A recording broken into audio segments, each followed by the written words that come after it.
natural lifestyle cooking classes where we're going to learn healthy, tasty, plant-based recipes. And this is brought to you on behalf of the Umatilla Seventh-day Adventist Church. They are committed to a healthy community and believe in living healthful lives that includes eating healthy recipes to keep our bodies strong. So we're thankful that each one of you are here today.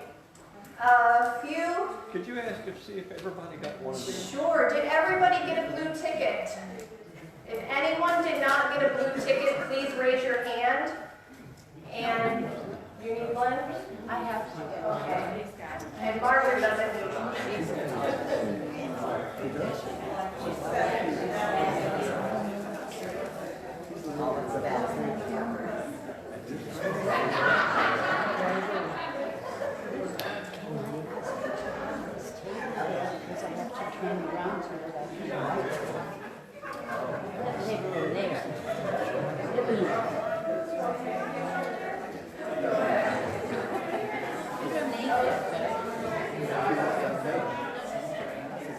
Okay, we're going to go ahead and get started then. So everybody should have received a workbook and a cookbook. And if you did not, I know the cookbooks ran out here at the end, so just know that we will have that for you next time. If you missed out on getting a cookbook, we'll make sure that that is here for you and available next Sunday when we meet. We are beginning 7 weeks together. So for today's class 1, and we have 6 more classes to go. So please mark on your calendars the next 6 Sundays at 1:30 right here. We're going to eat ourselves right into a healthy way of living. I just want to introduce you to the author of your workbook and cookbook. Her name is Ernestine Finley, but she goes by Teeny. And she is a very delightful woman. If you ever get to meet her, I had the privilege of hearing her speak about 3 weeks ago in person. And she is so encouraging. And she has been living a very healthy lifestyle for many years. In fact, she's taught over 250 cooking classes. And she's an expert in this because she also lives it. Actually, at the age of 70 years old, she began running marathons. And she walked her first marathon, so she has done 3 full marathons, and then a half a marathon, and then just this January, she decided she wanted to do another one. So she just completed her 4th full marathon, and she did it in 6 hours and 22 minutes. She came in second in her age group, and this is a picture of her after she had crossed the finish line. Anybody want to take a guess at how old Mrs. Finley is? 83, okay. Anyone else? She's 75, actually. So I think that's pretty amazing that she just completed another marathon, and she's living strong. Her motivation and what she wanted to accomplish in running this last marathon were 3 things. Number 1 was to improve her own health. Number 2 was to encourage others to actively exercise. And number 3, she wanted to raise funds for a pastor's retreat center where pastors and families could go and get a little respite and some tender, loving care. So that is Mrs. Finley, Miss Teeny, and I know if she was here today, she would just encourage you all and be so delighted you're here, because by making this choice, you're really choosing health for yourself, and that's pretty amazing. So this is me. My name is Karene Bejarano. I've been a registered nurse for 20 years. And about 6-7 years ago, I ran into some health issues of my own. I am a type 1 diabetic. I also have an autoimmune thyroid disorder. And at the age of 33, I had high cholesterol, I had high blood pressure, and I suffered from severe allergies on top of my medical diagnoses. So I knew that wasn't good, 33 years old. And I went to go see my doctor, and he looked at me and he said, "What are you doing?" And I said, "No, nothing." And you know, that was the truth. I really was doing nothing. I was not eating correctly. I was not exercising. And I wasn't drinking good water. And so I was quite ill, and I knew I needed to make a change. I have 2 children, a husband, and I'd like to be around for a long time to be able to be like Mrs. Finley and be at the age of 75 and be healthy and vibrant. And so I had known in the back of my mind and heard about plant-based eating and heard testimonies of other people who have done this, and so I decided to do it as well. And you'll see the picture there on the left is me prior to all of that, when I wasn't doing very well and the doctor was wondering if I was going to get my act together. And at my peak weight, I was over 180 pounds. If you would have done my BMI, I would have been borderline obese. And I never would have considered myself that. But I was certainly starting to struggle from the health conditions that come along with those things. So I started exercising. I did a simple thing. I just walked. Walking's easy for the most part, for everybody can do it. You know, you may have some struggles with arthritis. Majority of people, even if you can walk just short distances, it's good for you. So I started walking. I started eating a plant-based diet. And on the right, that's me in just 6 months. I had lost over 40 pounds. They had to take me off of blood pressure medicine because my blood pressure had normalized and I didn't need medicine anymore. They had to take me off cholesterol medicine because I didn't have high cholesterol, and I was off all of my allergy medicines. In fact, prior to this, I was taking almost up to 60 units of insulin a day, and when I made the change, I dropped it down to 20. Yeah. So it is a real blessing, and that's why I'm passionate about teaching this, because I know how much it's helped me, and I want to commit to helping others as well. When you become a nurse, most nurses become nurses because we want to help others, and doctors too. We don't really do it for any other reason but the fact that we love people and we want to see them in better health.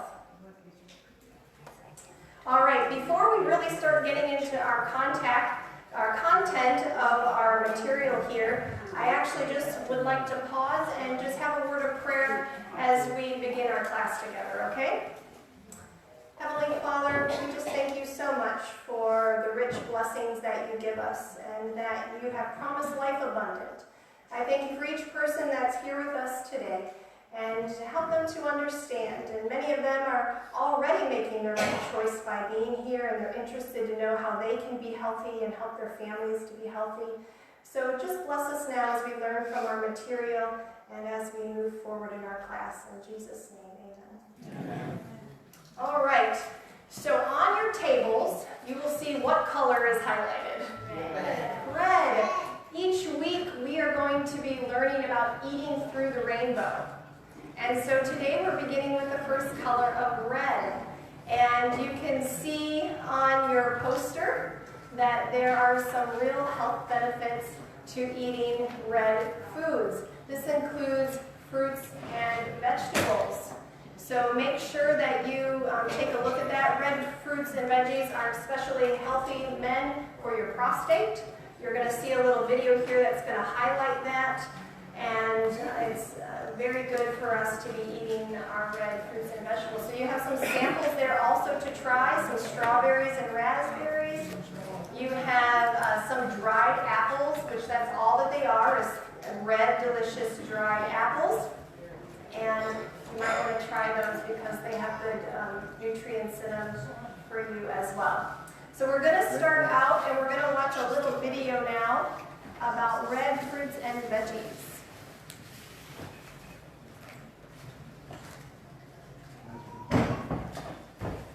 Oh, we don't have sound.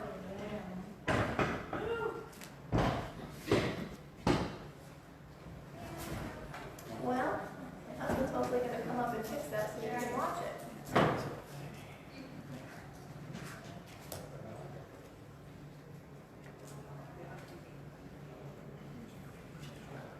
All right, while he's doing that, I'm just going to come around to a table and I'm going to actually read with you what your poster says. So can I borrow your poster for you? Okay. Sure. Why don't we read it all together, okay? Our red fruits and veggies helps lower blood pressure, reduces the risk of prostate cancer, lowers LDL cholesterol, and reduces tumor growth. That's all really good benefits, right? You feel free to take a picture of that poster if you would like, so that you can remember all those good benefits. And if it doesn't work, that's okay. We can just keep moving on.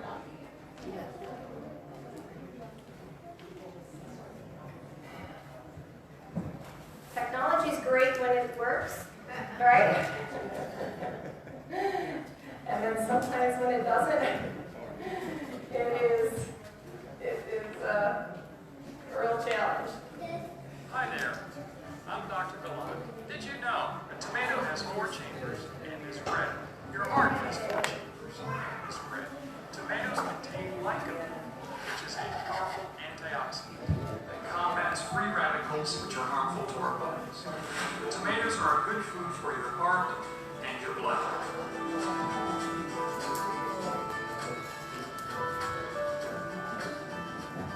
Okay. Well, they have good lycopene in it, which is good for your heart and your blood. So that is... Hi there, Oh, dear. I'm Dr. Gallant. Okay. Clicker won't advance now, Nick. Oh, there we go. Sorry. Thank you. Alrighty, so eat your red fruits and veggies today. Alright, each week that you come, we would like you to bring your workbook and your cookbook, please. You will need this as we go through the materials. In your workbook, there are questions that we are going to be answering, and you will want to make sure that you can fill in those blanks. But don't be distressed. I will have the answers up here on the screen. If we move quickly through them and you don't get them all written down, I want you to know that the answers are in the very end of your chapter. So your Class 1 answers to all the questions are at the very end of your Class 1 chapter in your workbook. So you can find the answers later on and write them in if you're not able to get them filled in today. Also, in the back of your workbook is a notes section.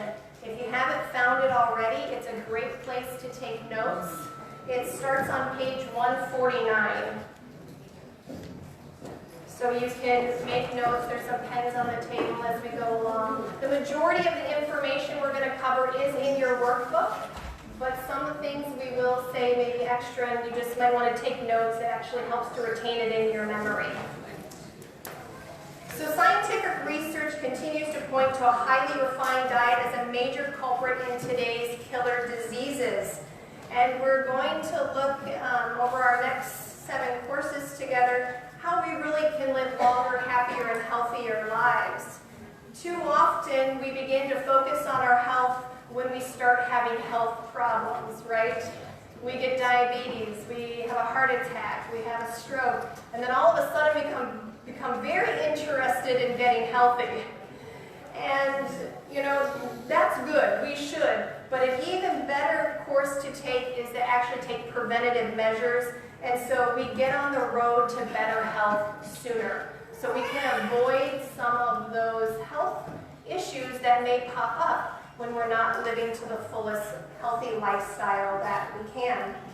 So we're waiting till our health snaps, till we have a major health crisis, and we frantically begin to hope to restore it again. And I want to just let you know that health is not a matter of chance. Health really is a matter of choice. So we all have genes that we are born with, and sometimes they do dictate what may or may not happen to us, but to a large portion, we can keep the bad genes turned off like a light switch by the way we eat and the way we live, and we can keep the good genes turned on like a light switch by the way we eat and the way we live. And so we want to keep the good genes on and the bad genes turned off, and we will be learning much more about that as we move on into our classes. Dr. Caldwell Esselstyn Jr., who is the director of the cardiovascular disease, actually stated this. He said that 85% of common chronic killing diseases in Western civilization are diet-related. 85%. So some of the chronic diseases that are killing people are things like diabetes, stroke, they're killing people. 85% we could prevent. And they're caused by that. And that mainly is because fat and sugar consumption have risen to the point where they compromise at least 40% of the American diet today. You know, 100 plus years ago, people weren't necessarily dying of these types of diseases. They were dying from infectious diseases like tuberculosis and things like that. But now that we have antibiotics, we take care of things like that. And we're seeing now the food industry, we're beginning to get more processed foods, and we're just becoming sick.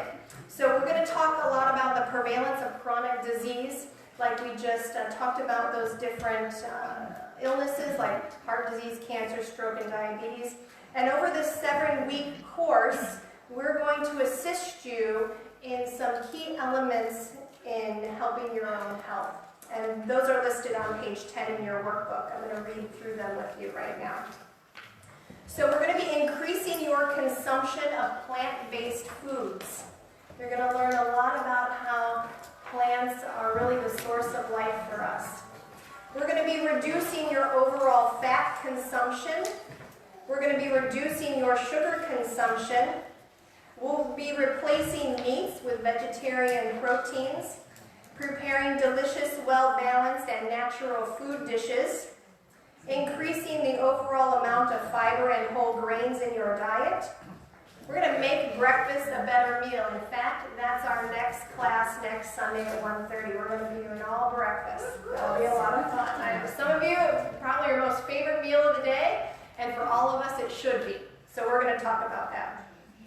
We're going to reduce your food costs. Does that sound good? And we're going to help you control your weight. So I think these are 9 wonderful elements that we are going to be incorporating for you, that you will benefit from this 7-week course that we are beginning on. So let's go ahead. We're going to begin class 1 on page 11. And our first class is titled Homemade Bread Making Made Easy. Who here has ever made homemade bread? Yeah, a few of you. Wonderful. So you're going to see some demonstrations today, and if you've never tried it, you may get inspired to. I hope so. I started making bread about 2 years ago, and I love it. All right, we are going to be learning key words. So you'll see right under class 1 there on page 11 in the title, you'll see 3 key words. Does everybody see those? And if not, you can look up at the screen. Let's read those together. Ready? Bread, grains, fiber. And that's our key is when we're eating bread, we're eating whole grains. Whether you're gluten-free or whether you're not gluten-free, whole grains are important, and you can have them either way. And grains contain fiber, and we're going to be learning all about fabulous fiber, is what Dr. Guthrie talked about at the Health Expo, if you got to hear his lecture. So we're going to continue that journey today with fabulous fiber. So since 2010, roughly 55% of consumers have ditched the white bread for whole wheat or whole grain varieties. That's good news. And our lesson today is going to provide us with the information that you need to make your own nutritious homemade bread simple and efficiently. So guess what? We get to start with our first demonstration. Isn't that exciting? So if you want to follow along with the recipe, it is on page 37 of your cookbook. So you can turn there. We're going to be doing the cornbread. And this is a really great recipe. And we're going to learn how corn is a wonderful whole grain. So I'm going to get my bowl out here and all my ingredients. And the kitchen is going to bring out for me my melted earth balance. So I will invite the kitchen to go ahead and come out and bring that up front here for me. Thank you. Yeah, we have some friends and family members that are watching on Facebook Live, so we just want to say hi to them. We're glad that you're watching today. God bless you. All right. Let's keep moving on here. I'm getting all my ingredients here. We'll get my pan going, and then we will start our first thing. I'm just going to go ahead and start by spraying my pan with some little non-stick spray. How many of you have made cornbread at home not from a box? Anyone tried homemade cornbread? Good, a few people. That's exciting. All right. So corn is a grain known in many countries, and 1 cup of corn contains 4.6 grams of fiber. That's pretty good. Anything 5 and greater is considered high fiber, and the more fiber we can find in foods, the better it is for us. So that's what our first ingredient is. Can you see that? What's the first main ingredient, everybody? Cornmeal. So that's what we're going to add in here. Yes, it's yummy cornbread too. The next thing we're going to add in is our unbleached enriched flour. And during the processing phase when they make flour, we're going to learn about this as well in our material here today, is they process the bread and they strip it of all its fiber.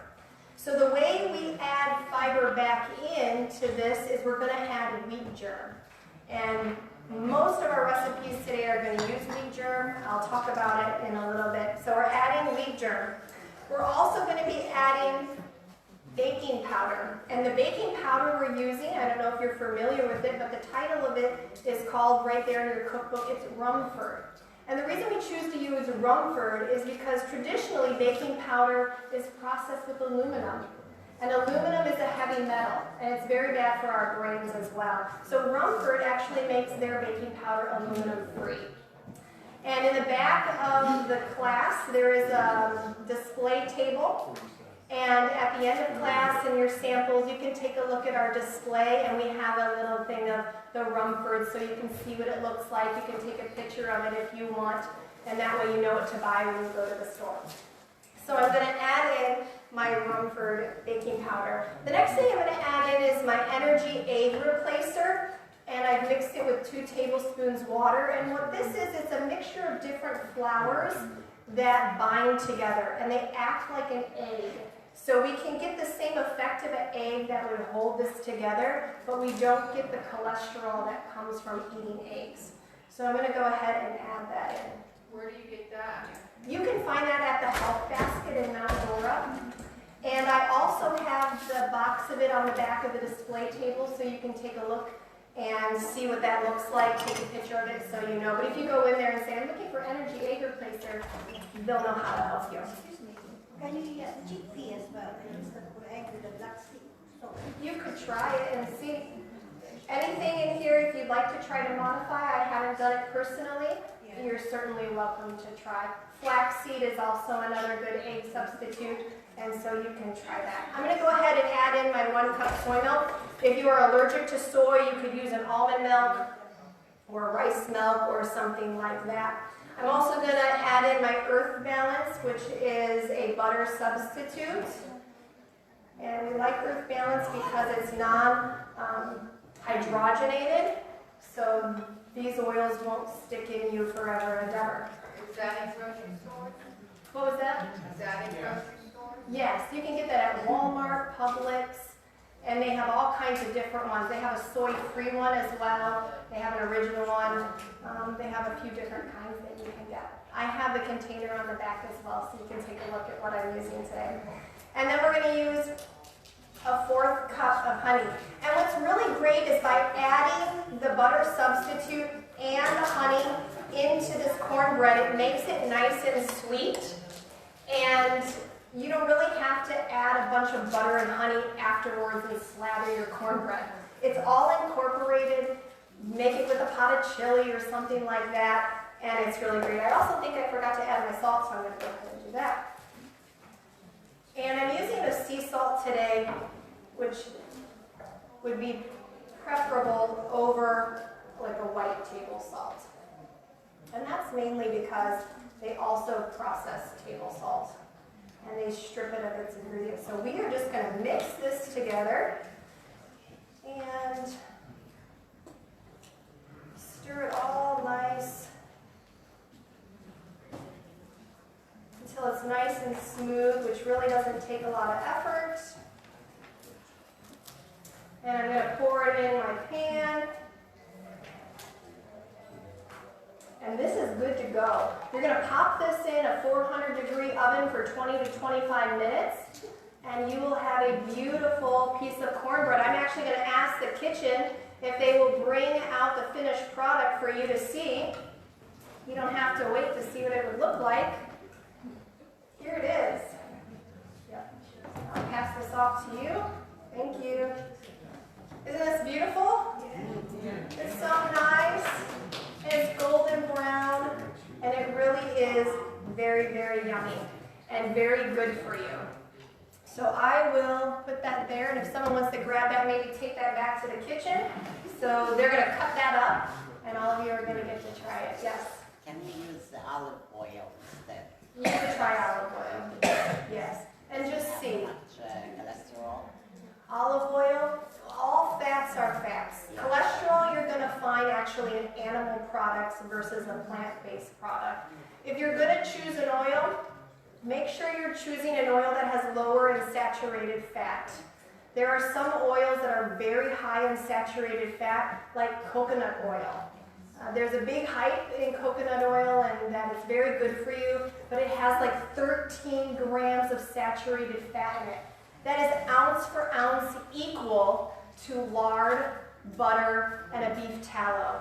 So saturated fat, the American Heart Association says, puts you at risk for increased heart disease and strokes. So you would prefer to use an oil that is low in saturated fat, like a light-tasting olive oil or the earth balance oil. Grapeseed. You could see, I have not looked at the information on grapeseed oil. Some of the oils may change the flavor of your bread, so just Depends what you like. you will have to try and see what works best. What about avocado oil? You could try that as well. The best thing to do whenever you're choosing something is to read the labels. So if you see it has a lower saturated fat in it, but fat is fat.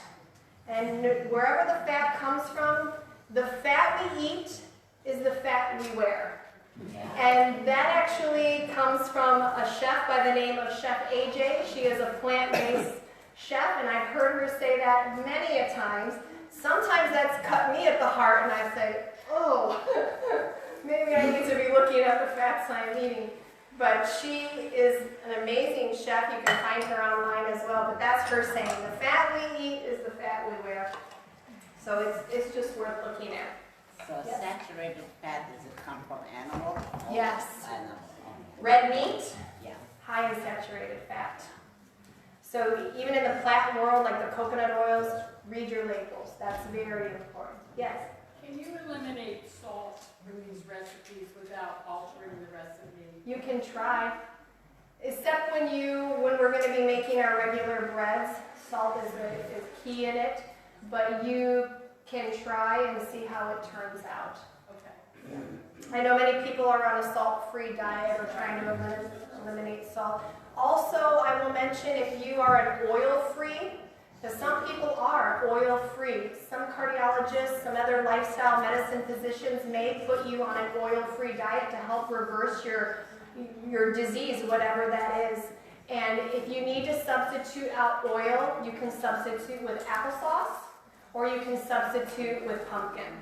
Either one of those. And just depending on your recipe, you may need to try some variations and see how that goes.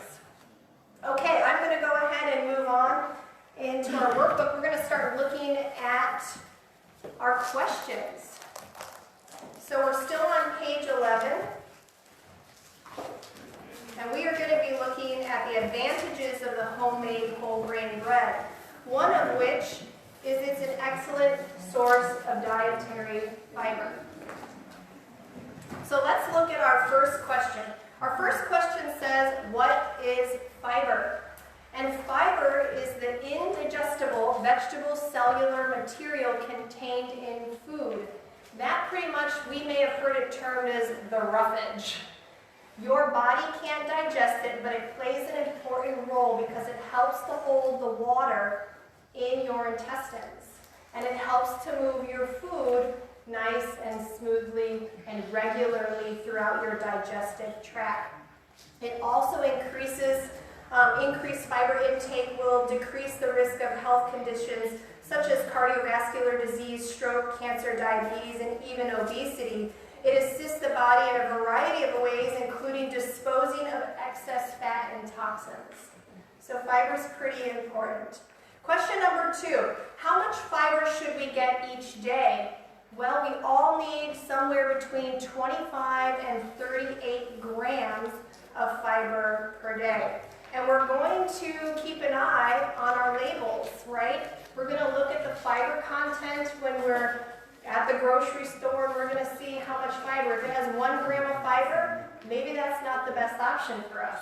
If it has 4, 5, 6 grams of fiber, that's a great food, especially if you're a diabetic. You want fiber in your diet all the time, at every meal, because it's really going to help your blood sugars.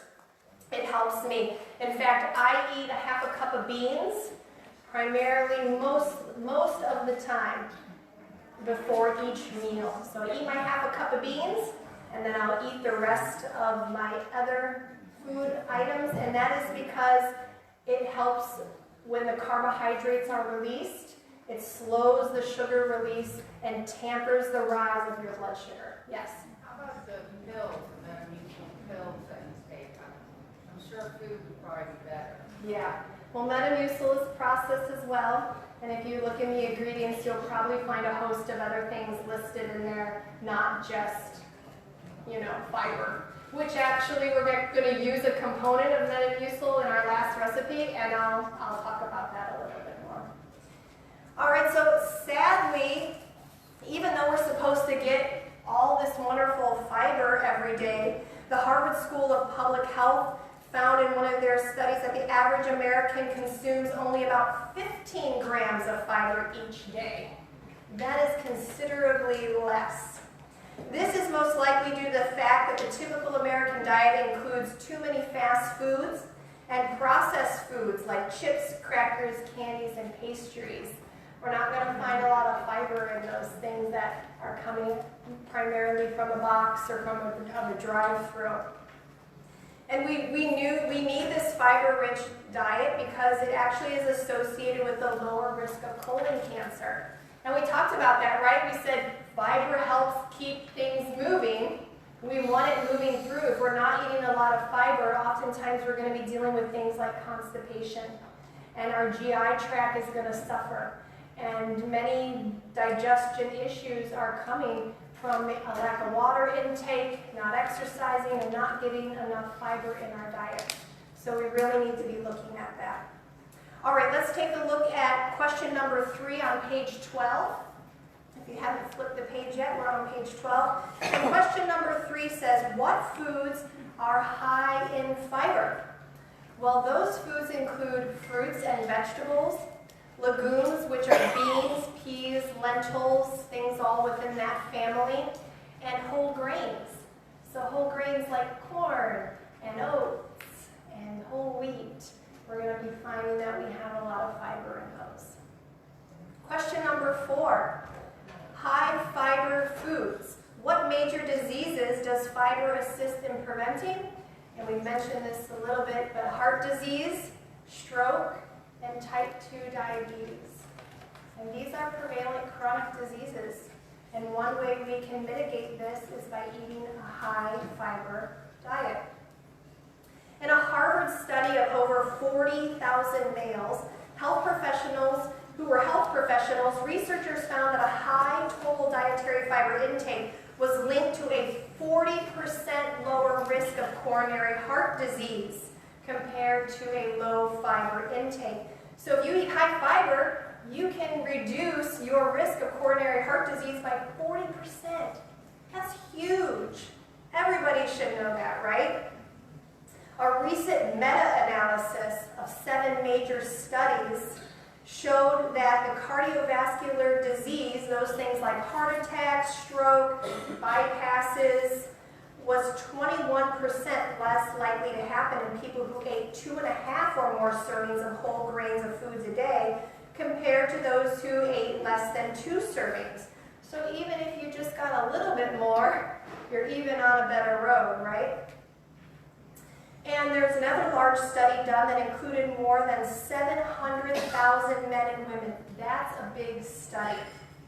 And they found that eating an extra 2 servings of whole grains a day decreased the risk of type 2 diabetes by 21%.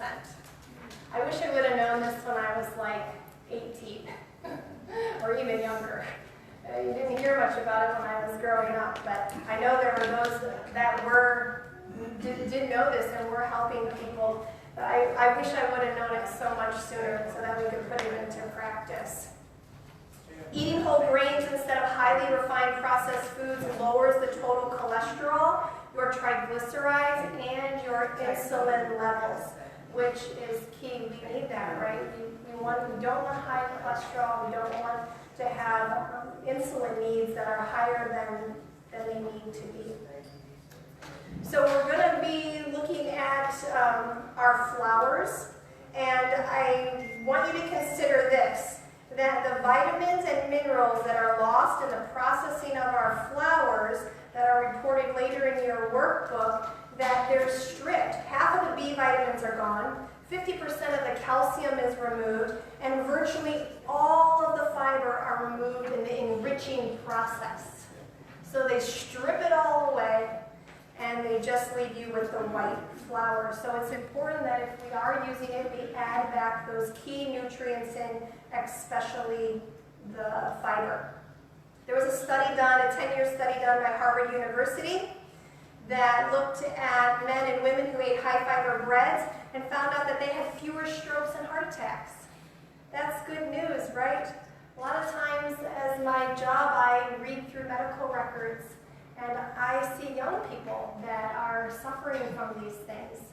Sometimes you think, oh, 70, 80, maybe have a stroke or a heart attack, but it's younger, 30s, 40s, and it's devastating, right?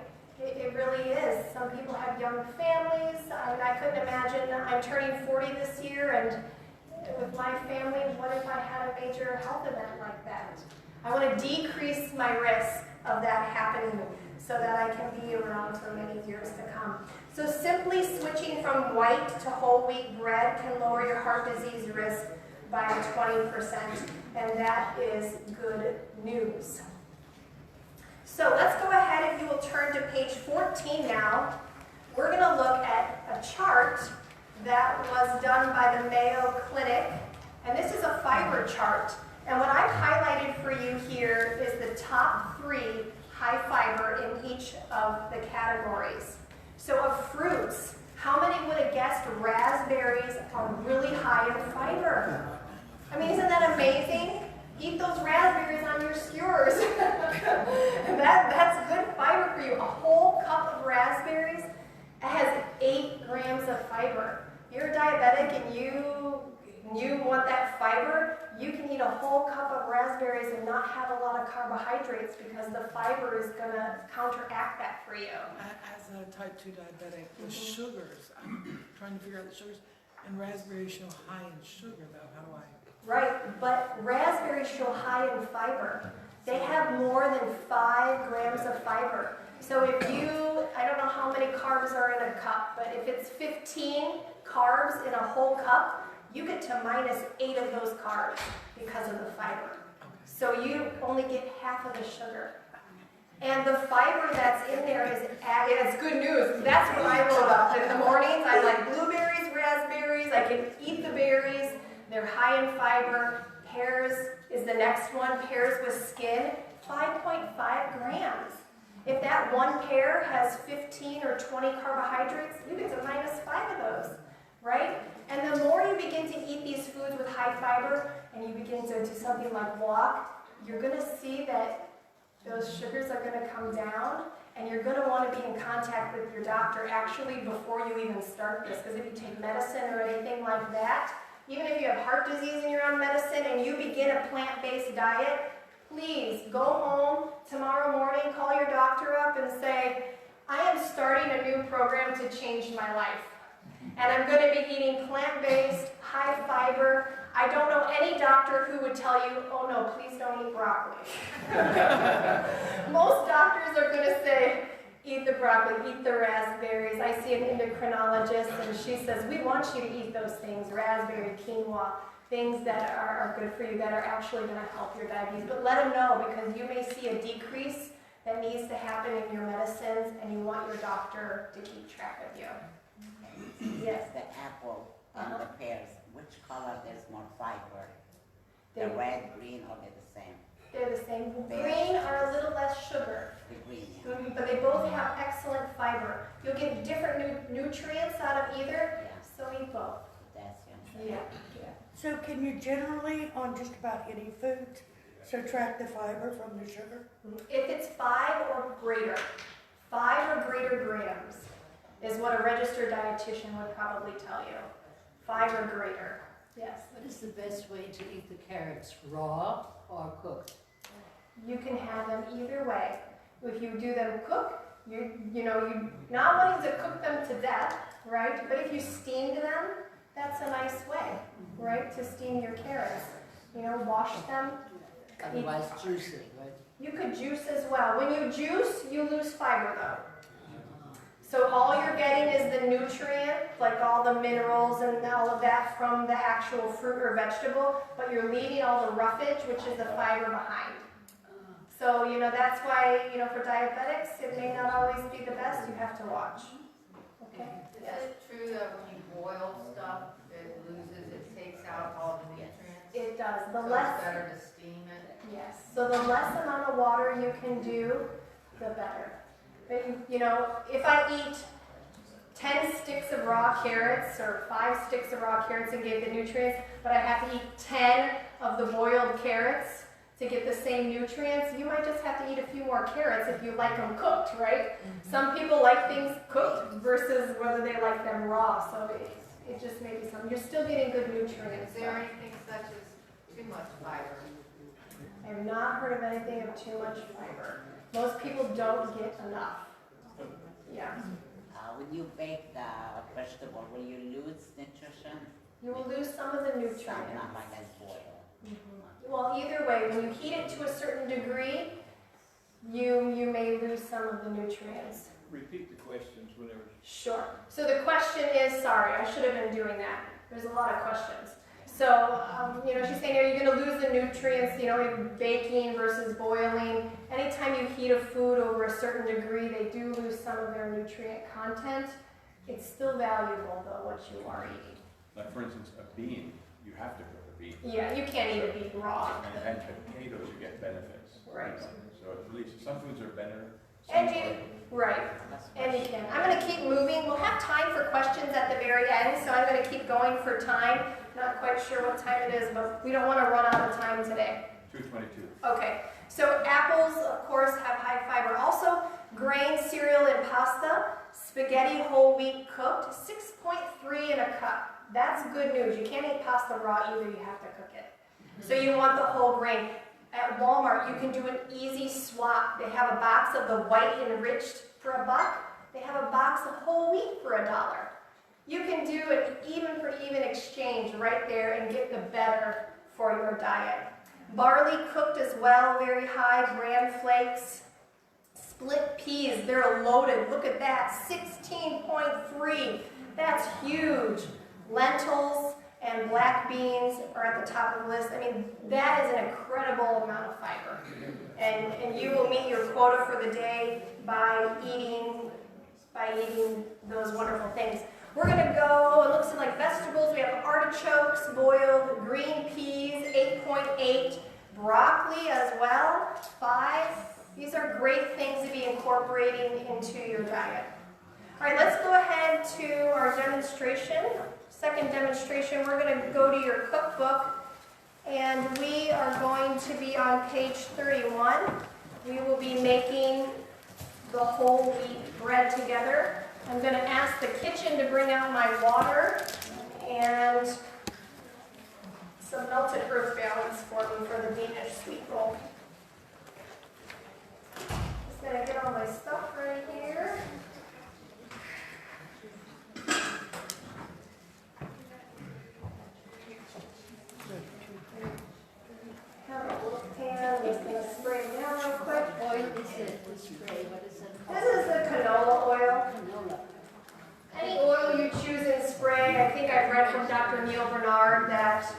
you don't really absorb the fat from the spray, so you don't really have to count that. It's not really the biggest deal. It's the stuff that goes into your, that's quite hot, so I'm just gonna let you sit What there. page? We're on page 31 For what? for the cookbook. We're gonna do the whole wheat bread. So first off, what I'm gonna do is we're gonna activate our yeast. And it's 2 tablespoons of yeast with a 1/4 cup water. So I'm just going to activate that. And I'm also going to ask the kitchen if they'll bring me a couple spoons out. That would be wonderful. Just a normal kind of eating spoon. And we're going to go ahead and get our flour out. We're going to be using some whole wheat flour. We're going to be using some white flour. We have lots of wheat germ to add in. Our honey, oil, and salt. I think that does it for me. Okay, thank you so much.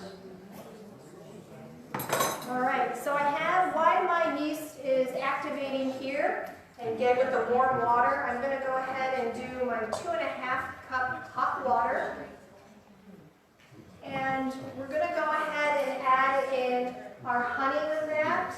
We're going to let the honey kind of dissolve in our water. And honey is a good sweetener because it actually has minerals in it. So if you're going to choose a sweetener, you want to choose a sweetener that actually has some nutritional value. White sugar does not. It has been processed. And so we recommend using something like honey or molasses. And you could also use like brown sugar as well, because that's sugar that has been stripped, but they've added the molasses back into it. Or maple syrup. You can do maple syrup as well, yes. So I dissolve the honey in. I'm going to add my olive oil. I'm going to add my salt. And all this is going to dissolve in here. And then we're going to go ahead and we're going to add our wheat germ in. And wheat germ is actually the nutrient-rich part of the kernel. And when they make the white flour, they strip that nutrient-rich part out. And they actually use wheat germ to reproduce wheat. So if anything was alive and good for you, this is it, your wheat germ. This is like the living part. If it can help in reproducing something, it's good for your body. There's a lot of nutrient richness in here, so you can feel good about doing that. So we've added in our wheat germ. The next thing we're going to do is we're going to add in our wheat flour. I'm going to try to do this very deeply. We'll see. And this is going to help us to make a moderately stiff dough, okay? And I'm just going to incorporate it in here. And while our yeast is getting nice and activated, it will be ready to add in here in a minute as well. Wheat is a grain that is grown on more land area than any other commercial crop. It's a pretty big agricultural staple, right? And the world trade in wheat is greater than for all other crops combined. And whole wheat contains protein, it contains fiber, vitamins, minerals. The germ in the bran, so the wheat germ we're adding back in, actually has all of your B vitamins, calcium, magnesium, iron, and zinc. And it can help in things like arteriosclerosis, cancer, and diabetes. So those are things that we all want to be free of. Just going to give my little yeast a swirl here so it's all dissolved. And this yeast we added in here, it's like a living organism as well. And it's going to begin to react with the sugar. And it's going to help our bread to rise. Okay. Now, when did you know the yeast was done? I usually, while I'm heating up my water, I let that continue to foam and bubble a little bit, and you'll see it gets foamy, and you'll know it's ready. Yeah. You could also drop it without dissolving it in there. You can. You can, yeah. Yeah, you can. So, Just, but usually what I do is I just start my yeast activating while I'm heating up my water. If I was in my normal kitchen, that's what I would do. I have a question about the white flour. Yes. My physician told me to avoid everything white, Okay. like the flours for bread and rice and potatoes and all Sure. of that. Can you leave that out? You or- can actually do, the recipe right below it is 100% whole wheat, and it only uses whole wheat flour. Okay. If you've never made bread before, this is a nice, easy recipe to start with. Though, even though why we still use this white flour, that's why we add the wheat germ in, because you're adding back in the fiber that. So it counteracts it. Yeah, and the white flour does add a little bit of like a stretchiness to it, and it adds a softness to the bread. And so for first-time bread makers, it's a nice recipe. That's why I demonstrate it, because it's typically the easiest to do. But you can do the 100% whole wheat. If you don't want to use the olive oil, you certainly can use applesauce in this recipe. The key to when you're adding in your flours here is to gradually incorporate them. Okay? That's what we want to do. Does anybody know how I would know when this loaf is ready for me to begin kneading? Experience. That's true. Having a little bit of knowledge is good. I'm actually going to start with it with my hands. But I would know that this dough is ready because it wouldn't be sticky anymore. If it sticks to my hands or sticks to the table I'm working with it, it's not ready. You want a nice, satiny, silky loaf here, a ball of dough that's not sticky. And this is actually pretty good. Now you may find that in different temperatures of the year, different altitudes, you need more or less flour, okay? Some of the recipes call for more, some for less, and that's why as you're working with it, you may not even need the 2.5 to 3 cups of the flour, because it may not even be sticky. And so this is what this is looking like. I'm going to bring it out here and knead it a little bit. And you know, you just want to get your palm of your hand in here, and you want to work it through. It's going to help all the ingredients to get combined, especially the yeast, so that it raises all evenly. You can see it's kind of still a little sticky, so I'll add a little bit more flour here, okay? And what you'll do is, instead of, you can get a clean bowl to raise this in, because you're going to put it in a bowl for 90 minutes. You're going to cover it with a towel, and you're going to let it rise in a warm area. And this dough is going to about triple in size. And that's what you want. The yeast will be working with the warm water, with the sugar from the honey, and it will cause this lump of dough to rise into something really beautiful. All right, so what I would do here at the end, you can see, this is nice, good in nutrients, nice, firm. It's a heavy ball of nutrients in here, and that's what we want.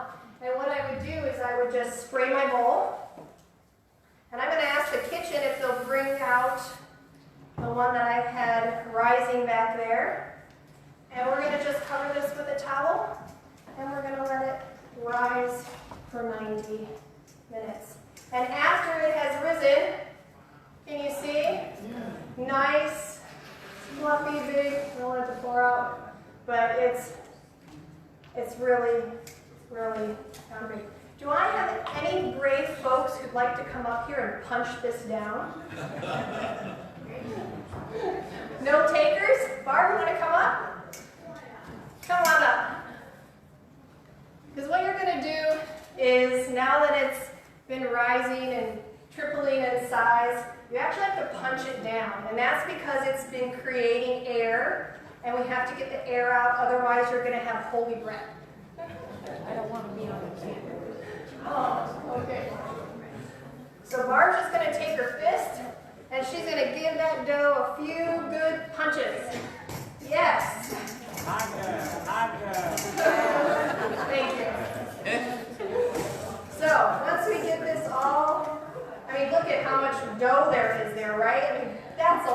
dough. And this actually is going to make either 2 big loaves of bread, or you can divide it into 3 and make 3 smaller loaves.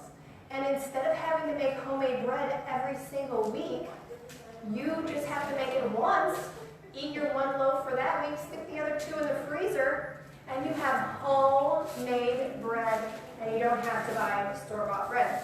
So we're going to knead it a little bit. We do want to get the air bubbles out. Like I said, you don't want to have holy bread. But when we're all done with that, we're going to have a nice loaf here. I'm going to get my knife out.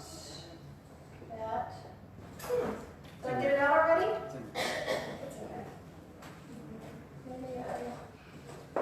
Oh, it fell down. Okay, it fell down.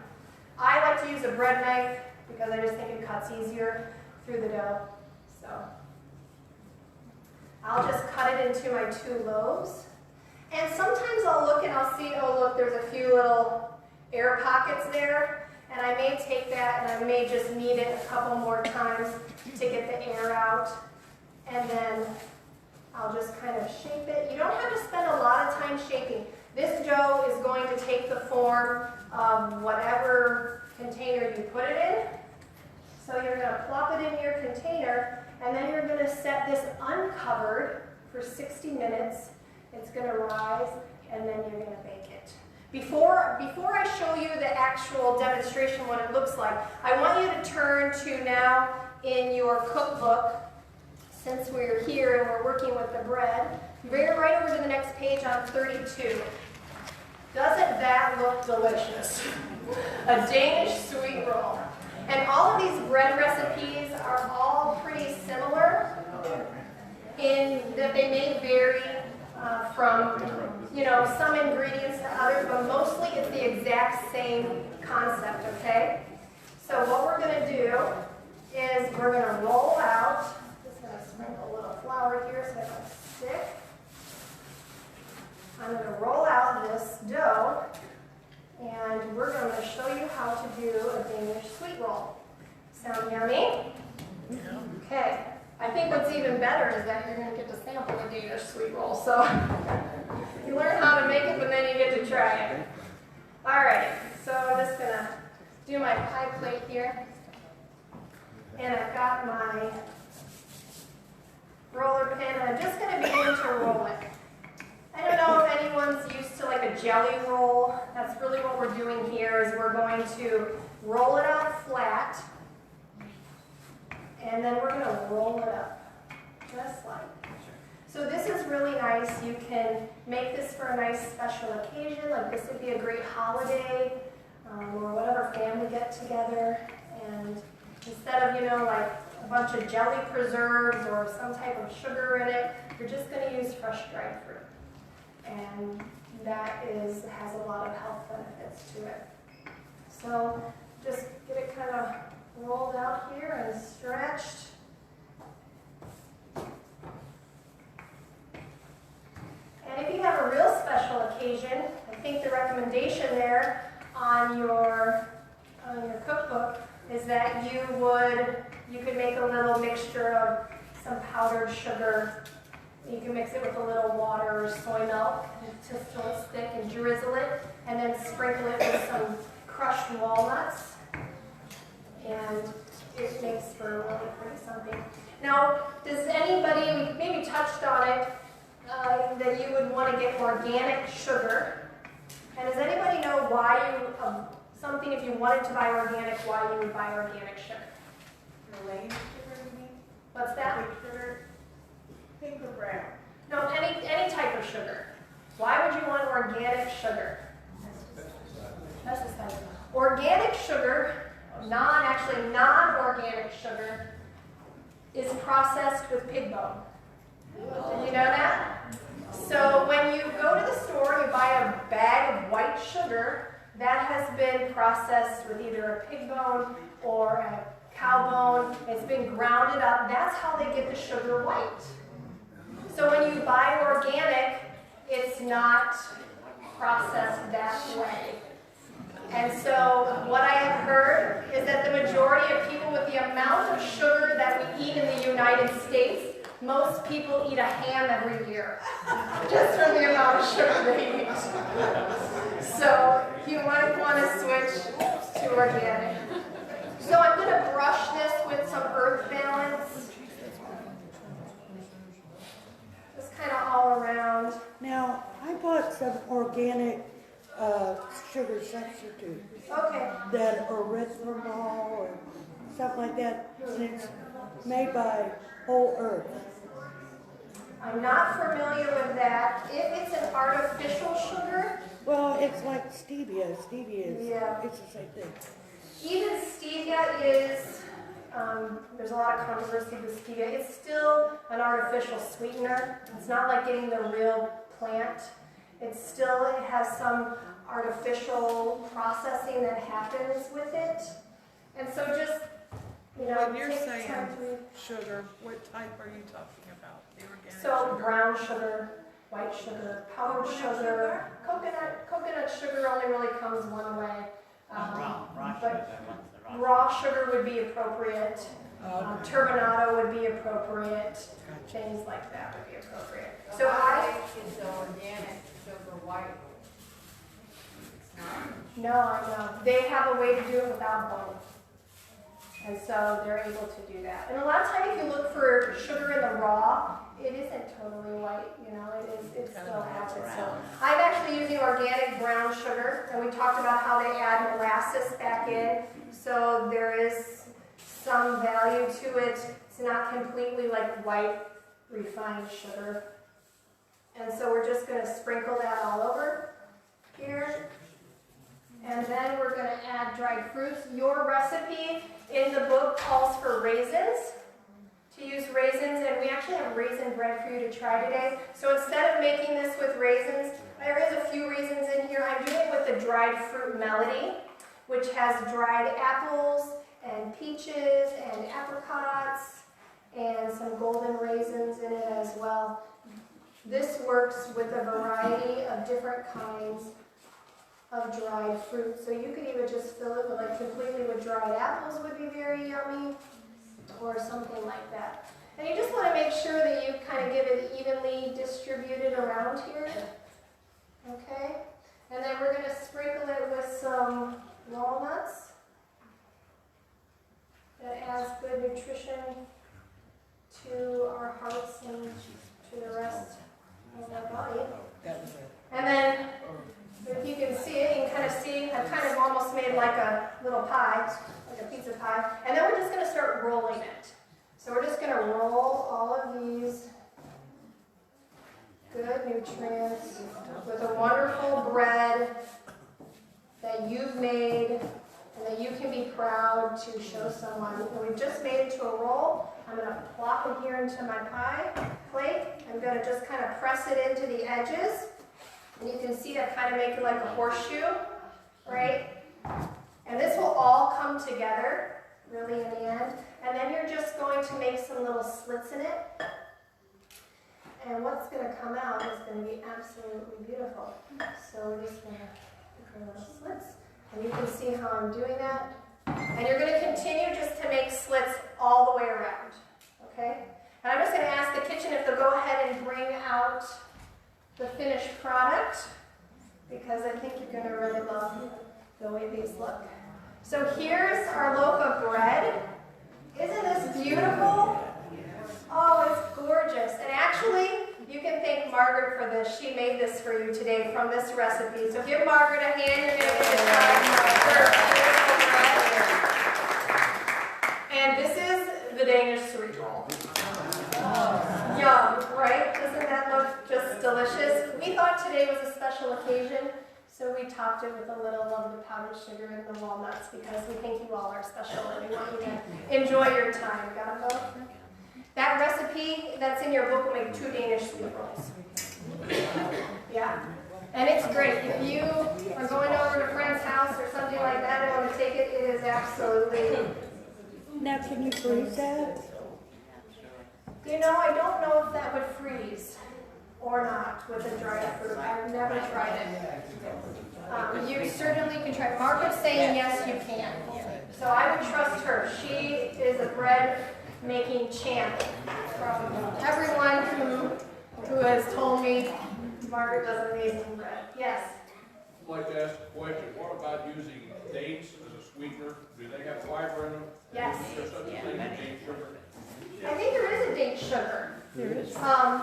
You know, if you use it, it's going to be refined though. You'd be better off just to eat the date if you're going to use it. I mean, you can try the date sugar. The best thing to do is if you're looking at sugars and trying to compare which one to do, is do some research online and really try to say, you know, compare sugars and look at them.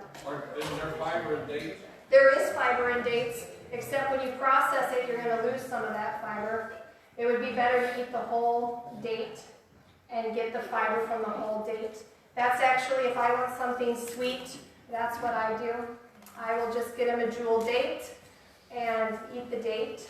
And it's really satisfying. They're very sweet. If you don't have to worry about oil, you could put a little almond butter in the date. You could even top it with a little unsweetened coconut shreds, and that's pretty wonderful. Okay, we're going to head back into our workbook here, and we're going to continue moving on with our questions. And let's see, where did we leave off? I think we left off on page 14, so we're headed to page 15 now. Thank you. Alrighty, our first question on page 15 says this. What is one of the greatest benefits of the B-complex vitamins? Well, the B-complex vitamins, they help to stabilize the nervous system. A deficiency in the B-complex vitamins has been shown to produce heightened anxiety, increased tension, and greater irritability. Studies done on people with inadequate B vitamins reveal they are also more prone to discouragement and depression. Did you know that?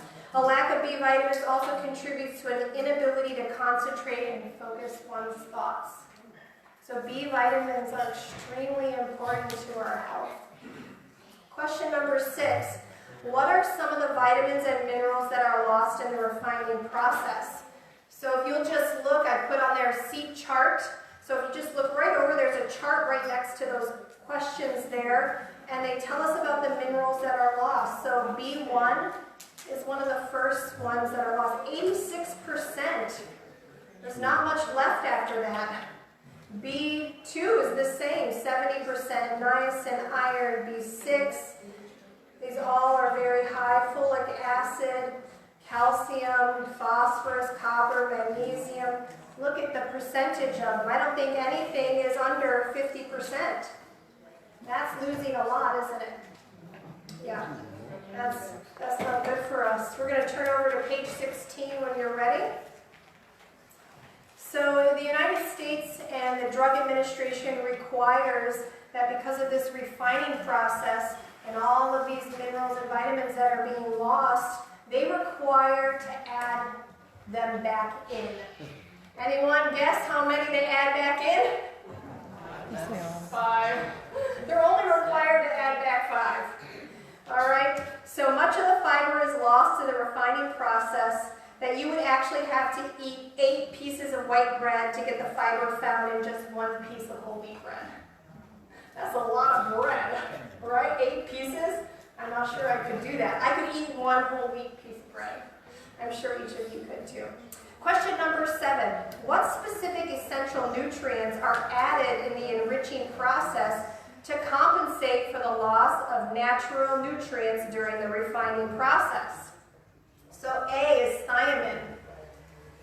B would be riboflavin.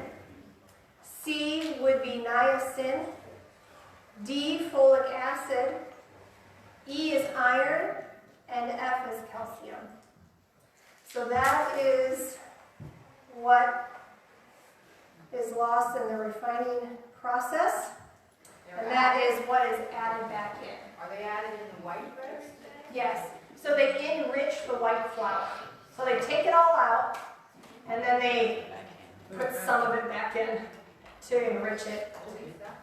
And the reason that they did it is because really in the 1800s there was a widespread use beginning with white flour. And over time, what happened is they began to know that people started getting sick.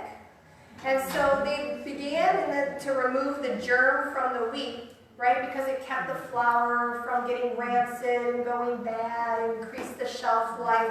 But then in the 1940s, the U.S. recognized that the white flour was so deficient that people started developing health problems, specifically something called beriberi, which is a disease caused by vitamin 1 or thiamine deficiency. And so the government began to regulate the refining of wheat, and it required the people manufacturing that to add those things back in that we just talked about. So in some cases, like calcium may be added in, but about 30 nutrients were removed from the wheat with only a few added back in. So really beneficial to us is to eat that wheat flour, if you can. Some people can't. Some people have celiac disease or other gluten intolerances. There are whole grains. Some people who may not even have celiac disease but just have an intolerance to gluten. And what gluten it is, it's the protein that's found in that wheat berry. And so if you can't really tolerate that spelt, even though that has gluten, it seems some people can tolerate some spelt because it seems to be less reactive in their systems. But, if you can find, garbanzo bean flour, they have brown rice flour and things like that you can make. You may not necessarily be able to make these recipes with that, but there are gluten-free bread recipes, I'm sure, that you're able to find online that you can still get your whole grains in. So I want to ask you a little scenario here. I want you to think about a thief. And if a thief came and stole 25 of your dollars, and then all of a sudden his conscience was pricked and he started feeling guilty, he stole your $25, and he gave you back 5 of it, would you feel enriched? Most of us would say no, we wouldn't want all of our $25 back. But that's what's happening in the enriching process. We're getting that taken away, and we're really not getting it all back. All right, question number 8 on page 17. What are the results of a thiamine deficiency? Well, the first would be weight loss. The second would be emotional disturbances. And the third would be impaired short-term memory. Now, most of us today aren't necessarily dealing with that. Our foods, like we said, are enriched, and they recognize that. There may, I'm sure, still cases of that today in maybe some countries, or maybe here in the United States. I don't know how prevalent it is. But it's not something we want, because it really is a nervous system ailment. And those types of things, emotional disturbances that are impaired of our short-term memory, are not good. In fact, it also can cause weakness and pain in the limbs, irregular heartbeat and edema, which is swelling of the body tissues. In very advanced cases, people have had heart failure and death. So it's not a pretty situation to be thiamine deficient. All right, we're going to move into our third demonstration, which is oat crackers. Those are also in your cookbook, and that is on page 35. So 35 in your cookbook.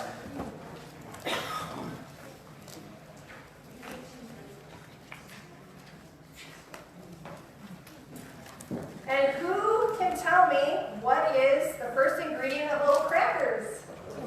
Oats. That's what you would hope it would be, right? That's what you hope it would be. All right. So the first ingredient is a nice big cup of oats. And I'll tell you a little bit about oats. The benefits is that they naturally help you lose weight.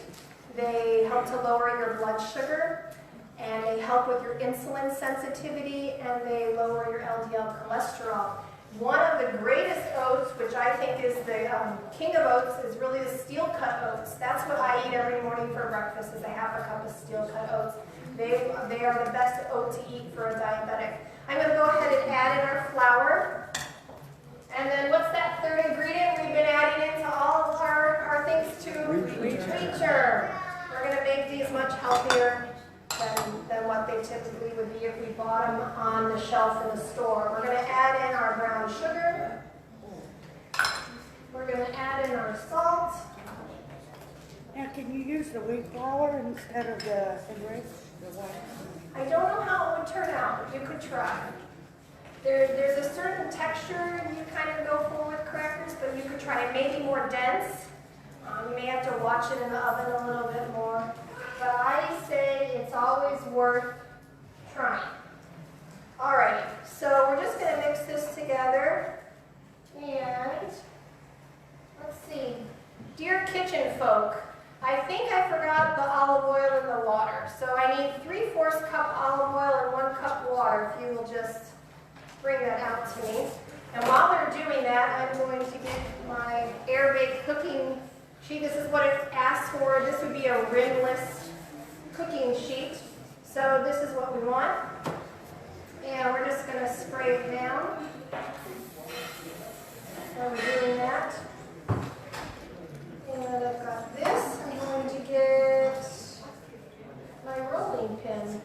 Did I leave that as well? She took it. Oh, she took it. Did I? Oh, I used it. Kitchen, will you bring me back my rolling pin too? Thank you. All right, I'm going to get a wooden spoon as well here too. So let's learn a little bit about oats while they're bringing that out. Oats are a hearty cereal grain. 1 cup of oat contains 17 grams of fiber. If you're looking for fiber, oats are wonderful. They're filled with vitamins like the thiamine we saw we might be deficient in, the riboflavin, the B6, the calcium and magnesium. Thank you. A study published in the Archives of Internal Medicine confirms that eating high fiber foods such as oats, whole grains, fruits, and vegetables helps reduce overall mortality. And the study states, we found that dietary fiber from grains was significantly inversely related to the risk of total cardiovascular disease. Yes, you're wonderful. Thank you. And just a cup of water. Yes. Thank you. Cardiovascular, cancer, respiratory disease, death in both men and women. Comparing the highest to the lowest intake of fiber from grains, men had a 22% lower risk of total death, and women had 19% lower risk of total death. So whole grain makes a significant difference in reducing disease and longevity, and we want that. Thank you. Give the kitchen a hand. I told them, I said, be prepared. I forget. Sometimes I forget. So I'm going to add this in. We're just going to start to incorporate this. Oh, it's 17 grams of fiber in 1 cup. Yes. We use applesauce or the pumpkin instead of the oil. Yes. What would be the use one? Equal parts.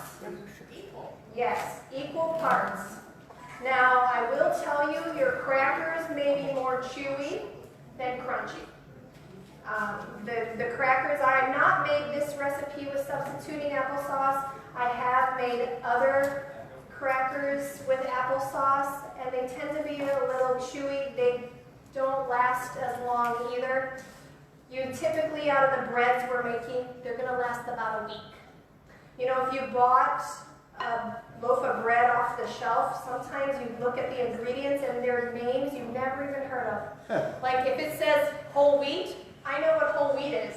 If it says salt, I know what salt is. But some of those things that are in there, I can't even pronounce them. I don't even know what that is. So, and you know, that stuff's in there, it helps preserve it. And we don't have that in these breads we're making. So they're going to last you about a week. You might get a day longer in the refrigerator, but that's about it. So we just incorporated this, and we're going to take half of the recipe. Now you might be tempted to just take this whole lump and roll it out. If you want a thick cracker that's more like a mini bread, you can do that. Otherwise, you should divide the dough in half, and then roll out each half onto a cookie sheet and then bake it. So I think I'm pretty close to about half here. And we probably shouldn't eat it raw. Huh? Eat it raw. You may not want to eat it raw.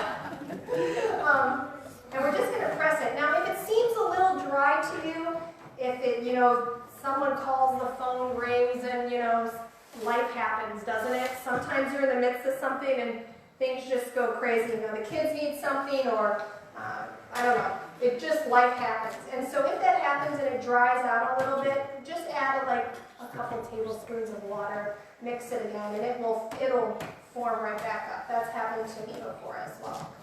So that's what you do. So I just kind of keep working it.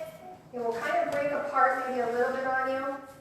But if you just keep working at it, we're going to get these rolled out nice and flat. And you're going to have a wonderful cracker that you made that would go along with a nice bowl of soup in the evenings, some crackers and soup, or instead of eating, fried potato chips with your sandwich, maybe you'd like a couple crackers instead, and you will definitely help yourself. So once we get this rolled out as thin as we want it, we're going to go ahead and either cut it with a knife,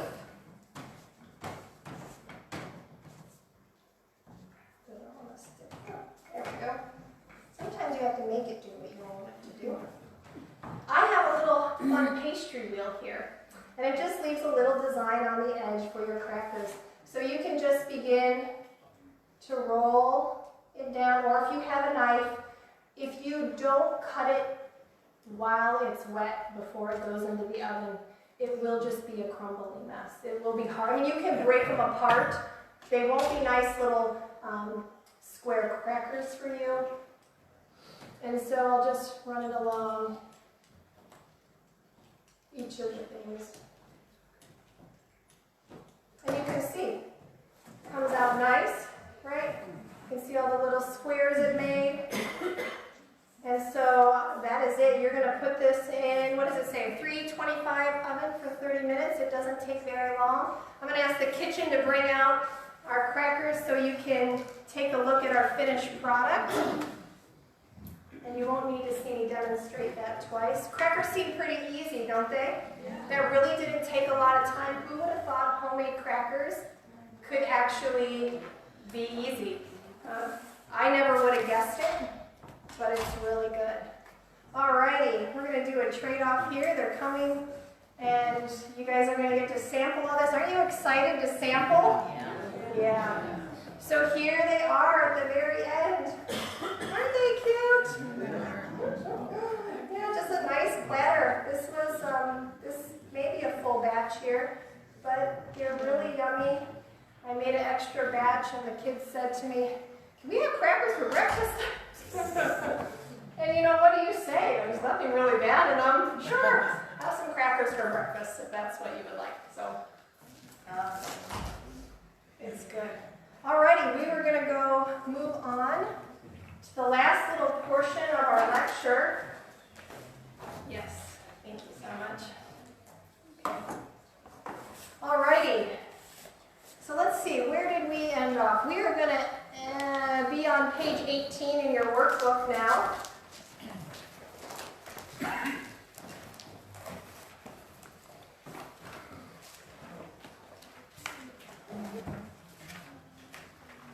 All right, thank you. So we're going to take a look at what our whole grain breads should be free from. Okay, if we're going to eat bread, we want them to be free of many of these things that are harmful for us. So one of the first things is artificial sweetener. Artificial sweeteners often claim to replace sugar without containing extra calories, right? And that's what a lot of people are doing if they're trying to lose weight, or you're a diabetic and you're not wanting that. Many of these artificial sweeteners, though, contain a large mixture of unhealthful chemicals. And so really, either would be better to leave it off than to not have it at all.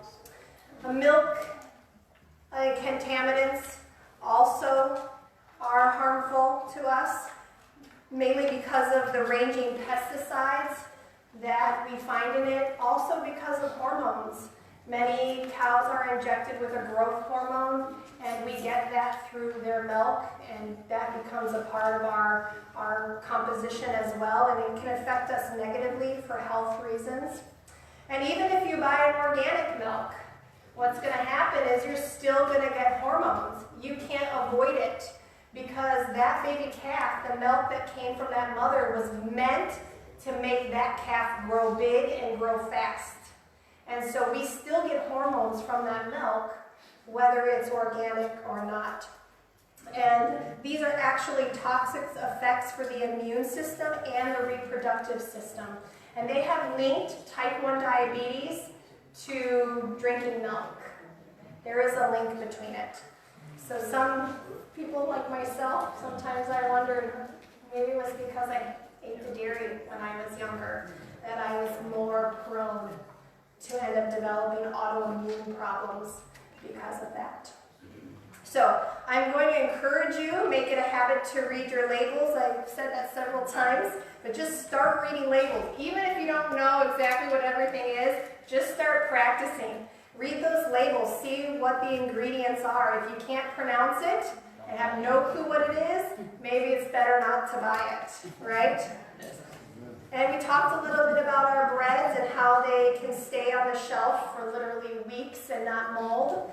But you won't find that true about the breads that you make in your own home.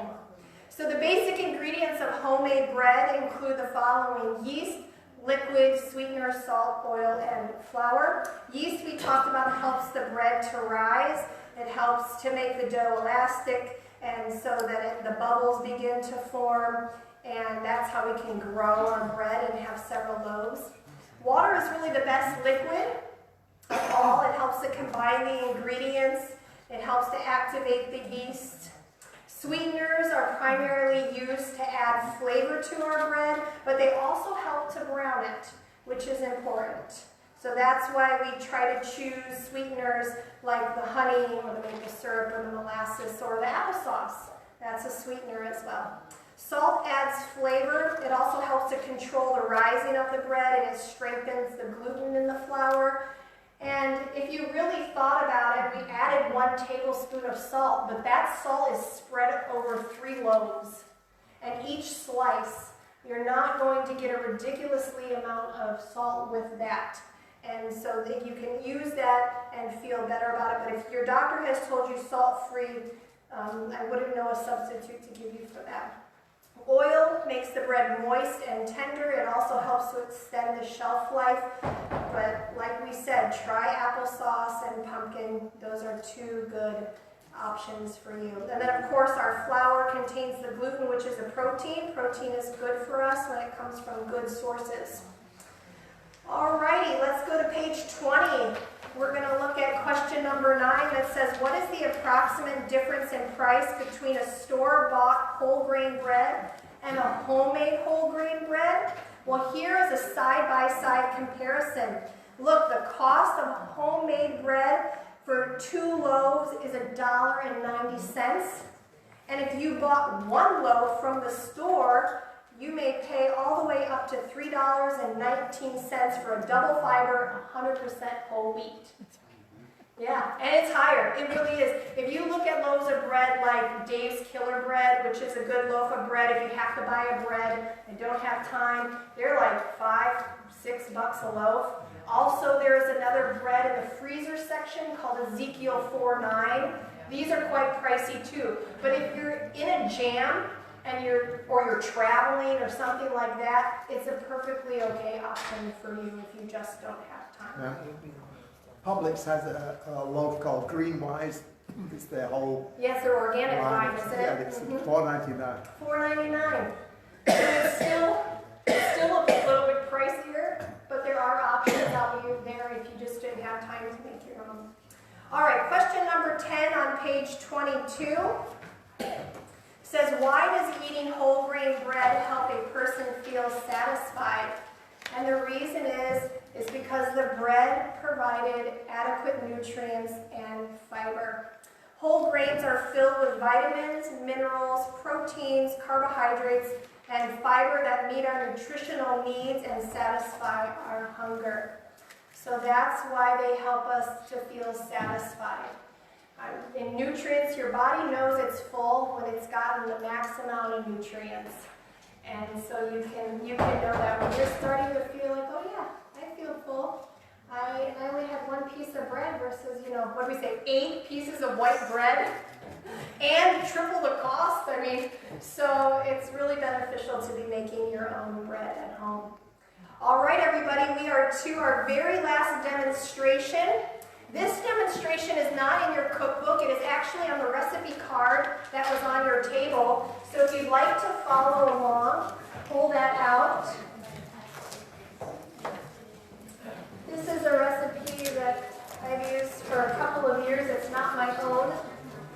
It was shared to me by a friend in California, and who I think got it off of a plant-based blog. So I just grab some gloves here. I'm sorry. Alrighty. So in this one, actually, if you are gluten-free, you can make this gluten-free. You just need to simply get gluten-free rolled oats, and the rest of the ingredients are gluten-free. And today, the loaves that we have made for sampling were made with gluten-free rolled oats, so those who are gluten-free, you can have the life-changing loaf of bread. We also made the crackers gluten-free. You can substitute out the flour with brown rice flour, and you can substitute the wheat germ with ground flaxseed meal. And so please, if you're gluten-free, ask the kitchen. They have gluten-free crackers for you. Please be advised, though, we are not obviously totally, I can't control cross-contamination. So it is possible there's wheat in the air, and if you're very, very sensitive, there is a cross-contamination risk always when we're working with them. What nut can you substitute for the hazelnut and almonds? You could probably do walnuts or cashews, maybe. Walnuts, I would say, would be the best option for you. Or you might leave the nuts out. Totally up to you. Alrighty, our first ingredient here is, actually I didn't want to spray that. Typically you would not spray your pan on this one. I'm sorry, I got ahead of myself. You actually want to use parchment paper.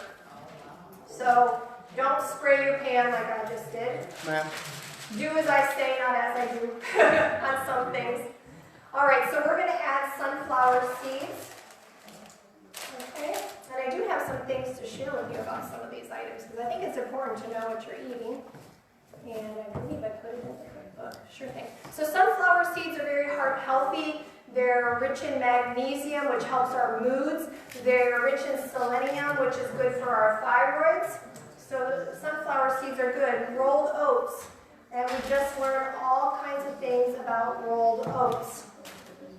So, and we're going to be using almonds. Almonds are very heart healthy. And you can do one of two things. You can do it like I'm doing and make this all within your pan, or you could mix it with a bowl. It's fine. I just do it in here because it's a one-stop shop, and then I'm completely done. We're going to do flax seeds in this as well. Flax are rich in omega-3 fatty acids, which is wonderful for autoimmune conditions. It's wonderful for your heart. Flax seeds, the nutrients that come from them, are best absorbed when they're ground up into a powder. Are they ground up? These are whole. They're going to add a little bit of crunch in here, and we're going to use them whole this time. But I often grind up my flaxseed, put them in a sealable container, and stick it in my freezer because they will go bad if the meal is just left to sit out. But you can sprinkle it on, your breakfast cereal or in your soup, and it adds a lot of good. A lot of good fiber, a lot of good omega-3 fatty acids for you. I'm also using something psyllium husks. So whoever mentioned the Metamucil in the beginning, this is what Metamucil is made out of. It's made out of psyllium husks. And so instead of necessarily having to buy it processed in Metamucil. We're just going to add it into this bread, and it's going to help to hold everything together, and it's going to add a lot of fiber for you as well. We're also using chia seeds. Chia seeds are a wonderful seed that have 11 grams of protein per serving, and per serving is about 3 tablespoons. And what they do is when they get wet, they swell, and they get almost like gel. And that gel-like property really helps as it goes into your system. It helps to absorb the toxins and helps to kind of clean you out. So those, and I'm going to add some salt in here as well. And I'm going to get a little Can sketch. we roast the almond?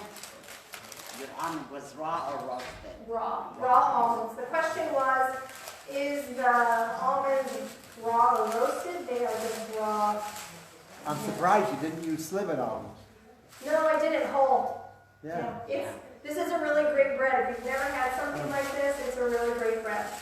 All right, so what we're going to add next is our wet ingredients, which is water. We're using maple syrup, just a tablespoon, not a lot in here. And instead of oil, what do you notice we're using? Applesauce. You have plenty of fat in this bread with the seeds and the nuts. Seeds and nuts contain enough fat that you don't need the oil in it. And so instead of eating your handful of nuts a day, you could have a slice of this bread. You can toast it. It's wonderful toasted. And it's very yummy. It's a very thick, dense bread. It won't be like, the soft, fluffy white bread. But what we're going to do is we're just mixing this up. And stay there. Okay, now that I have it all incorporated, I'm going to let this sit on the counter for a few hours, 2 to 3 hours. We'll let it sit. We'll let all the water soak in. If you can let it sit overnight, even better. That's what I do. Cover it with a towel or a paper towel. Let it sit on your counter overnight. What you're going to do, you're going to wake up in the morning. You're going to put it in the oven according to the directions, just like this. And you're going to let it bake for 20 minutes. After 20 minutes, you're going to lift it out of its pan, and you're going to flip it on to just the bare rack. And you're going to bake it for another 30 to 40 minutes, just watching it to see. If you tap it and it sounds hollow, it's done. Pull it out. Let it cool all the way so that it's really easy for you to cut. And this is the life-changing loaf of bread. That's an easy loaf of bread, right? That was really, really simple. And something different other than having to use flour, because we don't use any flour in it, right? We're using nuts, seeds, whole grains, and the oats. And Alrighty. no yeast. No yeast either. Yeah, no yeast. Oh, and let me show you let me put on another glove so I can show you real quick the finished product.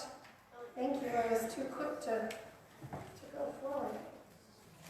Okay, and this is the finished product. I probably can just do this with one hand. Isn't that lovely? So nice. It's really hearty. It's a very dense bread. Can you cut it? Yes. Can you cut it? It will cut for you very easily, and it toasts. And if you want to freeze it, you can freeze it. Before you freeze it, cut it into slices, and then freeze it, and you're good to go.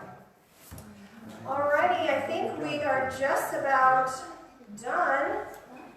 We're going to finish up with a few more slides. And we'll be on our way to trying some wonderful food, some wonderful bread. Alright, so we don't have time to demonstrate everything we want to share with you today. So I'm going to ask the kitchen to bring out the oatmeal raisin bread, zucchini bread, and the apricot jam and date butter. These are all things that have been prepared ahead of time for you. They are all recipes from the cookbook, so you can find them in there. And we're going to show you what each of these items look like. Zucchini bread, of course, has in it exactly what you would expect, right? Zucchini. And it makes 2 loaves that are very hearty. Sure. Here's the zucchini bread. Isn't that beautiful? Cheryl made this, so if you see Cheryl, I think she might be in the kitchen, you can tell her thank you for making this wonderful bread. This is the oatmeal raisin bread. This will make 3 loaves for you as well. And this actually uses oats in it too. This is a wonderful bread. I actually had some this morning. This is the date butter. This uses whole dates. So this would be a great way. Actually, if you boil down dates, you can make a date paste and add that as a sugar replacement. And that's really wonderful. So this is just dates with walnuts. And then we have an apricot fruit spread jam, which is just dried apricots soaked in 100% pineapple juice and then whizzed together. So we don't use any preservatives as well. And then, of course, this is our Earth Balance butter. We have a soy-free option today just to make sure we accommodate for anyone who may have a soy allergy. So thank you for that. Doesn't that look wonderful? Give the kitchen a round of applause because they're amazing. Okay, so I'm going to leave you with a few items, and then we're going to say a blessing and move on to food. I want to leave you with some of Teeny's tips for making positive choices today, okay? So the first tip is to choose to take a positive step, and you each have accomplished that today because you're here. So congratulations. Give yourself an applause. That's wonderful. Determined to be more conscious. Read your labels. Look at the things you're putting into your body. Take responsibility for your health choices. Make a few positive changes, okay? Rome was not built in a day, right? Isn't that how the saying goes? And changing your life is over a course of time as well. Choosing health may take time, but make those few positive choices. They all add up to one big, healthy outcome, and that's what we want. Evaluate the specific areas of your life. Most of us know where we need to tweak things, or we may know we have a weakness in something and we know we need to make a change. So evaluate what those areas of your health may be, and then set a realistic goal. Measure your progress. How am I doing with this? Am I incorporating these whole grains? Can commit to achieving your goal. Don't give up. Someday you may have a bad day, but don't let that get you down. You always have the next meal, right? There's always another meal. You can always make better choices at the next meal if you have a moment where you don't make the best of choices. So I'm going to leave you with my own challenges for our class, all right? So this week, my challenge to you is to incorporate more whole grains into your diet this week. I want you to choose a bread recipe and try it out. There's several in there. If you don't have time to make one that takes time to rise, try the life-changing loaf. Make a cornbread that's quick and easy. Commit to reading class number 1 in your workbook. We went over a lot of information today, but there's more in there. So take time each day to read a few pages under class 1, and that material that we've talked about will really sink in deeply into your mind. Share what you've learned with a friend. If you've had fun today, if you've learned some great things, go home, tell your neighbor, call your mom, tell your sister, say, this is amazing. I want you to hear this information that has just blown my mind, and I'm making a change, and I want to tell you about it because I love you so much and I want you to be healthy. And then stay happy and healthy this week. Happiness is a wonderful thing, and choose happiness in your life. Think positive thoughts. Eating wonderful foods like this will help you to do that and stay healthy. And I hope I will see each and every one of you next week on Sunday at 1:30 when we talk about making breakfast a better meal. Does that sound like a good plan? Okay.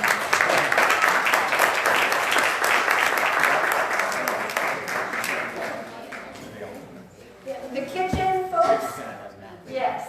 The kitchen folks are getting everything plated here, and they will be behind there, so tell them thank you for all their hard work as you go through and get your samples. Does anyone have any last-minute questions before we move forward? Everyone feels good. If you don't, take notes this week. If something comes up and you think, I don't know everything, but I'm certainly happy to research something out for you if I can't answer your question. The oats company need to hire you.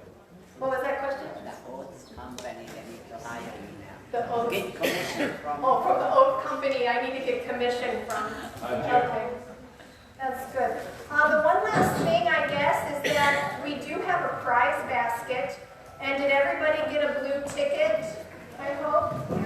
Okay, so I think we need to just pull a name or a number of that blue ticket. We have a wonderful gift basket in the back that is dedicated to bread making.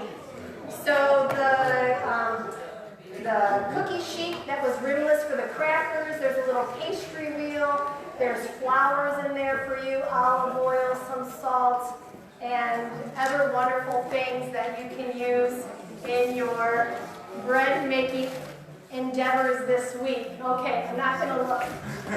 Okay, so the number I have is 678 733.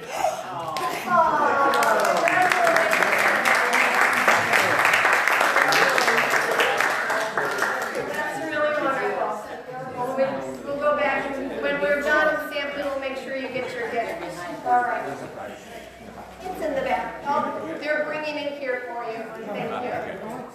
Congratulations.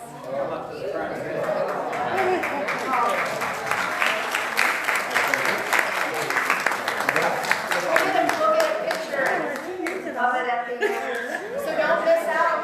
There'll be more prizes to come. Each week we'll have new material to give out. So try the best you can not to miss a class. And if you do, for some reason, if you're traveling or sick, there will be Facebook videos available for you to watch.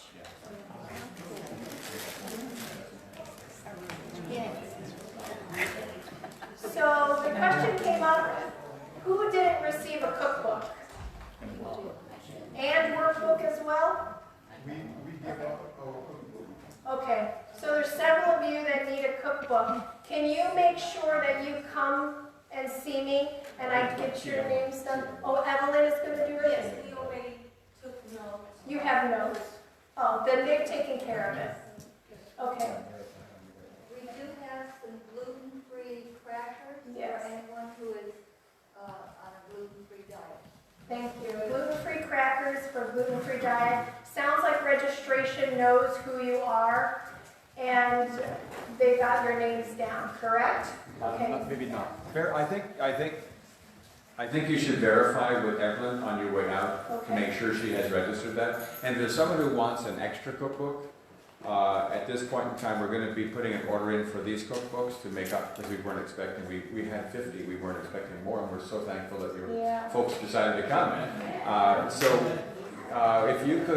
If you want, say, an extra one, maybe it's a cookbook, not necessarily a workbook, or if you want both, then please let Evelyn know so that we can just make sure that we have that, so we get the right number for next week. Is there anyone bringing a friend next week? Is there anyone who wanted someone to come and they couldn't come, and you want to bring them next week? Is there anyone in that category? We have at least one? Okay, yeah, okay, very good. So just make sure that they know you need, more. Okay. I have a question. I brought my friend, so I didn't get a cookbook for her because usually when couples come, they get one cookbook because they live together. Right. We're not living together, so Right. we live together then. Yeah. So At that least may. let's cook together. So can I get an extra one? How much are they? Do you know? They're $25. Yeah. Okay, good. So and their workbooks are 10. Yes, the workbooks are 10. So we're making a lot of money on this course, aren't we? That's all We charged you for your books. Everything else is, hopefully a blessing for you. I do have a question about Sure. sugars. Sure. All right, like I told you with the diabetes, the raw sugar that you were talking about, do I need to reduce the amount that you would use like in a regular recipe they call for the white sugar? If you have diabetes, I counsel you not to use white sugar.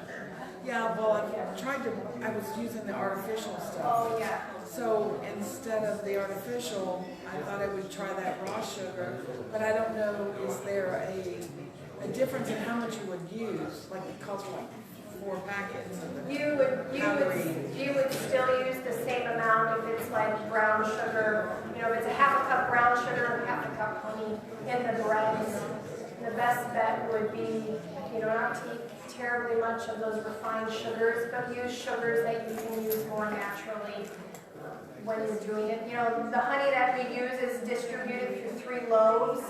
Honey would be a better choice than even the brown sugar. All right, I know there was one more question in the back. Yes, we have samples. They're over on the side to the left, at least my left. There's the kitchen. So we have samples, so we're going to go ahead. I just want to have a blessing with you here at the end, and then I'll dismiss you. You can start your row here. There's much more room for you to get into a line, and then make your way through the sampling table, okay? All right, let's bow our heads for a word of prayer. Heavenly Father, we are so gracious of your kindness to us as we have learned of the wonderful health benefits of fiber, of eating these nutritious plant-based items that can help us to overcome our diseases and to make them better and to help us not even get them in the first place. We thank you for all the people that have helped make the food, and we just ask a special blessing upon it and upon those who are going to partake of it, that they will taste and to see that you are good and the things you've made are good. Go with us now, Lord. We thank you. In Jesus' name, amen. Amen. All right. Amen. Many blessings. Enjoy the food samples. Oh, just